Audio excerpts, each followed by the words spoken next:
કાલાવડમાં વીજ કરંટથી 3ના મોત. ડુંગરાણી દેવળિયા ગામમાં વીજ વાયર પડતા દુર્ઘટના ઘટી. જામનગર જિલ્લાના કાલાવડ તાલુકાના ડુંગરાણી દેવળિયા ગામમાં વીજ કરંટ લાગવાથી 3 વ્યક્તિઓના મોત થયા છે. મૃતકોમાં એક પટેલ દંપતી અને એક દેવીપૂજક શ્રમિકનો સમાવેશ થાય છે.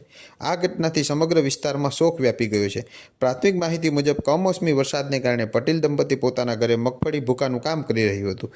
તે સમયે અચાનક વીજળીનો વાયર તૂટીને તેમના પર પડ્યો હતો, જેના કારણે ત્રણેયને ગંભીર વીજ કરંટ લાગ્યો હતો અને ઘટના સ્થળે જ તેમનું મોત નીપજ્યું હતું. દુર્ઘટના બાદ ત્રણેય મૃતદેહોને કાલાવડની સિવિલ હોસ્પિટલ ખાતે પોસ્ટમોર્ટમમાં ખસેડવામાં આવ્યા છે. કાલાવડ પોલીસ દ્વારા આ મામલે વધુ તપાસ હાથ ધરવામાં આવી રહી છે. બ્યુરો રિપોર્ટ, જામજોધપુર સમાચાર.